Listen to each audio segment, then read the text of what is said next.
ሰላም ጤና ይስጥልኝ ውድ የቻናሌ ቤተሰቦች፣ ዛሬ በዓለም አቀፍ እንዲሁም በሀገራችን በጣም አሳሳቢ የሆኑ ዜናዎችን ወደ እናንተ ይዤላችሁ ቀርቤያለሁ። በአርሲ ምድር እየደረሰ ያለው ግፍና በደል የብዙዎችን ልብ ሰብሯል። ብፁዕ ወቅዱስ አቡነ ማትያስ እስከ መቼ ሲሉ በከባድ ሐዘን የጠየቁት ጥያቄ ምንድን ነው? አንድምታውን እንመለከታለን። በሌላ በኩል ዓለምን ያስገረመው የቢቢሲ ምስጢራዊ ዘገባ ይፋ ሆኗል። ኢራን በአሜሪካ ጦር ሰፈሮች ላይ ያደረሰችው ጥቃትም ከተነገረው በላይ እጅግ አስከፊ መሆኑ ተረጋግጧል። ዛሬ እነዚህን አንገብጋቢ ታላላቅ ዜናዎች በዝርዝር እንመለከታለን። አብራችሁን ቆዩ። መጀመሪያው ዝርዝር መረጃችን ስናልፍ በኦሮሚያ ክልል አርሲ ዞን ምዕመናን ላይ እና አብያተ ክርስቲያናት ላይ የሚፈጸመው ጥቃት መቀጠሉ ተከትሎ እስከ መቼ የሚል ሐዘን እንደፈጠረም የኢትዮጵያ ኦርቶዶክስ ተዋሕዶ ቤተክርስቲያን ፓትርያርክ ብፁዕ ወቅዱስ አቡነ ማትያስ ባስተላለፉት መልእክት አስታውቀዋል። ባለፈው እሁድና ሰኞ በምስራቅ አርሲ ዞን ውስጥ ከፍተኛ የተባለለት በተለያዩ ወረዳዎች ውስጥ በታጣቂዎች በተፈጸመ ጥቃት 13 የሚሆኑ ሰዎች ሲገደሉ አንድ ቤተክርስቲያን በእሳት የወደመ መሆኑንና ሌላ ቤተክርስቲያንም ላይ ዘረፋና ጉዳት መድረሱ የሀገረ ስብከቱ ሊቀ ጳጳስ እንዲሁም ነዋሪዎቹ ገልጸዋል። ይህን ተከትሎ ብፁዕ ወቅዱስ አቡነ ማትያስ የኦርቶዶክስ ቤተክርስቲያን ቀዳማዊ ፓትርያርክ ርዕሰ ሊቃነ ጳጳሳት ዘኢትዮጵያ ሊቀ ጳጳስ ዘአክሱም ወዕጨጌ ዘመንበረ ተክለ ሃይማኖት በአርሲ ሀገረ ስብከት በቤተክርስቲያኗና በምዕመናን ላይ የደረሰው ጥቃት በማስመልከትም መልእክት ያስተላለፉ ሲሆን አቡነ ማትያስ በአርሲ ሀገረ ስብከት በአስኮ፣ በሸርካ፣ በሆንቆሎና በዋቤና በሙኔሳ ወረዳዎች በተፈጸሙ ጥቃቶች በመንፈስ ቅዱስ ልጆቻችንና በቅድስት ቤተክርስቲያን ላይ የተደረሰው ሰቃቂ ጥቃት የሰማነውም በተሰበረ ልባችን ነው ሲሉ ተሰምተዋል። በጥቃቱ በርካታ ምዕመናን በግፍ መሰዋታቸውንና በመቶዎች የሚቆጠሩ ወገኖቻችን ከቀያቸው መፈናቀላቸው በቤተክርስቲያናችን በእጅጉ ያሳዘነ ክስተት ሲሆን እጅግ ያሳዘነ ክስተት ነው ያሉት ፓትርያርኩ በአርሲ ምድር በተደጋጋሚ የሚስተዋለው በደልና ግፍ በሁላችንም ልቦና ውስጥ እስከ መቼ የሚል ቁጭትና የሐዘን ጥያቄ ፈጥሯል ብለዋል። ቢቢሲ ያነጋገራቸውም የአካባቢው ነዋሪዎችና የቤተክርስቲያኒቷ ምዕመናን ጥቃቱ እሁድ ዕለት ጀምሮ እስከ ሰኞ ድረስ የቀጠለ መሆኑን ሲገልጹ እድሜያቸውም ከ80 እስከ 25 ዝርፊያና የቤቶች ቃጠሎ መፈጸማቸው ተገልጿል። ከ80 እስከ 25 ዓመት የሆናቸው ሰዎች በታጣቂዎች መገደላቸው እንዲሁም ጥቃቱ የተፈጸመው የአርሲ እና የሶማሌ ክልል ጅጅጋ ሀገረ ስብከት ሊቀ ጳጳስ ብፁዕ አቡነ ኤልያስ በጥቃቱ 13 ኦርቶዶክሳውያን መገደላቸውን ከ280 በላይ ምዕመናን መፈናቀላቸው እንዲሁም የ101 ዓመት ቤተክርስቲያን መቃጠሉን የሟቾች ስምንም በዝርዝር አስታውቋል። ፓትርያርኩ አቡነ ማትያስም እንደገለጹት የእምነት ነጻነት ተደፍሮ 100 ዓመታት የጠላት ቅዱስ ገብርኤል ቤተክርስቲያን መቃጠሉም እንዲሁም የካራ ኩፍቴና መድኃኔ ዓለም ቤተክርስቲያን መዘረፉን በመልእክታቸው አመላክተዋል። ቢቢሲ ያነጋግራቸውም የቤተክርስቲያኒቱ አባላት ተቃጠለውን የተዘረፈውን ቤተክርስቲያን ምዕመናንና ጽላቱን ይዘው ተሰደዋል፣ መኖሪያ ቤታቸውም ተቃጥሏል ብለዋል። ቤተክርስቲያኗ በምድራዊ መከራ ውስጥ ያሉትን ምዕመናን በምታጽናናበት በዚህ ወቅት ራሷ በፈተና ውስጥ ሆና መቸገሯን የጠቀሱት ፓትርያርኩ በአርሲ ውስጥ በተደጋጋሚ የሚፈጸመው ጥቃትም ከመቆሙ ይልቅ እየባሰ መምጣቱን በመግለጽ የሚመለከተው አካላት ኃላፊነታቸውን እንዲወጡ ጥሪ አቅርበዋል።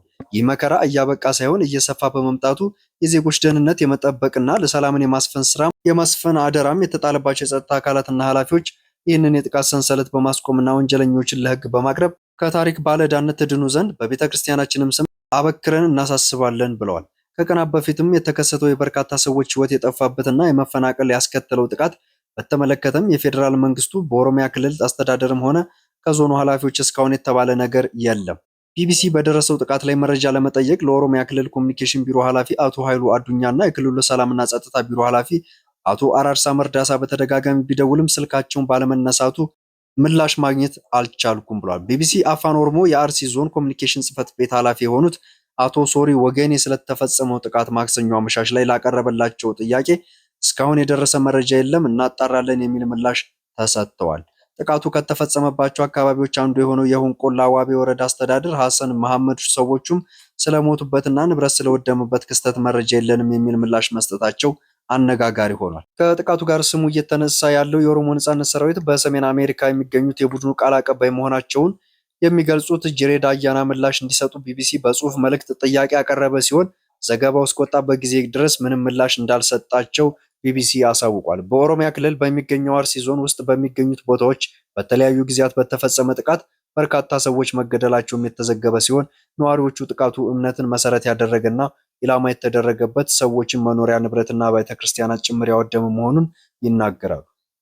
በአርሲ ዞን በተመሳሳይ ስፍራዎች በተደጋጋሚ እየተፈጸመ ስላለውም የህይወት መጥፋት እንዲሁም የንብረት መውደም ምክንያት የሆኑት ጥቃቶች በማን እንደሚፈጸሙ እስካሁን በግልጽ የታወቀ ነገር የለም። በተደጋጋሚ በሚከሰቱ ጥያቄዎች የኦርቶዶክስ እምነት ተከታዮች ኢላማ እንደሚሆኑ ነዋሪዎች ከመናገራቸው በተጨማሪ እነሱን ከጥቃት ለመታደግ የሞከሩ የአካባቢው ነዋሪ የሆኑት የሌላ እምነት ተከታዮችም የጥቃቱ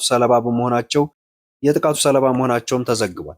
ባለፈው ጥቅምት ወር አጋማሽ ላይ በአካባቢው በተፈጸመ ጥቃት 25 ሰዎች ከተገደሉ በኋላ ኢትዮጵያ ኦርቶዶክስ ተዋሕዶ ቤተክርስቲያን ቅዱስ ሲኖዶስ በምዕመናኖች ላይ የሚፈጸመው ጥቃት እየተባባሰ መሆኑን በመጥቀስ መንግስት የዜጎችን በሕይወት የመኖር መብት እንዲያስከብር መጠየቁ ይታወሳል። ነገር ግን እስካሁን ምንም አይነት መፍትሄ አልተሰጠም።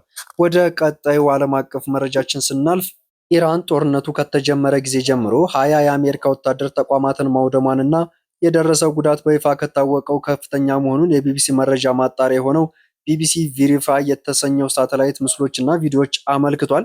ኢራን ከየካቲት ወር መጨረሻ ጀምሮ በመካከለኛው ምስራቅ በሚገኙ 8 ሀገራት ውስጥ የሚገኙ ቁልፍ የአሜሪካ ወታደር ማዕከላትን ኢላማ አድርጋ በመፈጸመችው ጥቃትም ዘመናዊ የአየር መከላከያ ስርዓቶችን፣ በአየር ላይ ነዳጅ የሚሞሉ አውሮፕላኖች እና ራዳሮችን በመምታት በሚሊዮኖች የሚቆጠሩ ዶላርም ውድመት አድርሳለች። ኢራን የአሜሪካና የእስራኤል ጥቃቶችን ለመበቀልም ባለፉት 3 ወራት በኢራቅ እና በሊባኖስ ያሉ ጨምሮ በመካከለኛው ምስራቅ አገራት ውስጥ የሚገኙ የአሜሪካን ጦር ሰፈሮች እንዲሁም የጋራ ወታደራዊ ተቋማትን ኢላማ አድርጋ ደብድባለች ተብሏል። የአሜሪካ መከላከያ መስሪያ ቤትም ፔንታጎን ኤፒክ ፊውሪ ባለው ዘመቻ ከተከፈተ ጊዜ ጀምሮ በኢራን ውስጥ ከ13,000 በላይ ኢላማዎች መምታታቸውን ሲገልጹ አዲሱ የኢራን ጠቅላይ መሪ ሞጅታባ ሃማኒ ማክሰኞ ዕለት ባስተላለፉት መግለጫ መካከለኛው ምስራቅ ለአሜሪካ ጦር ሰፈሮች አስተማማኝ ቦታ እንዳልሆነ በመጥቀስ የሀገራቸው ሰራዊት የአሜሪካን ሰራዊት በማጥቃት ረገድ ስኬታማ እንደነበረም አጉልተው ተናግረዋል። አሜሪካ በፈጸመቻቸው ጥቃቶችም የኢራን የጦር ኃይል ከመደምሰስ አፋፍ ላይ ደርሳ በማለት አሜሪካን በፈጸመችው ጥቃቶች የኢራን የጦር ኃይሎችን ከመደምሰስ አፋፍ ላይ ደርሳለች በማለት ደጋግሞ ቢናገሩም ተንታኞቹ እንደሚሉት ግን በአሜሪካ ወታደሮች ተቋማት ላይ የታየው ጉዳት የቴህራን መልሶ የማጥቃት እና የአሜሪካ ባለስልጣናት ከዚህ በፊት ካመኑት በላይ ኢላማውን የጠበቁና መጠነ ሰፊ ናቸው ተብሏል። አንድ የአሜሪካ መከላከያ ባለስልጣን ለወታደራዊ ዘመቻዎች ደህንነት ሲባል በቢቢሲ ቬሪፋይ ግንኙነት ላይ አስተያየት ከመስጠት ተቆጥበዋል። አሜሪካ ዋነኛ የሳተላይት ምስሎች አቅራቢ የሆነውን ፕላኔት የተባለው ተቋም የኢራን እና በአብዛኛው የመካከለኛው ምስራቅ አካባቢዎች የሚያሳዩ ምስሎችን ላልተወሰነ ጊዜ ላለማቅረብ ገደብ እንዲያስቀምጥ በመጠየቅም የግጭቱን የሳተላይት ትንተና ለመገደብ ጥረት አድርጋለች ተብሏል። ኩባንያዎቹ ምስሎቹን በተቀናቃኝ ኃይሎች የአሜሪካ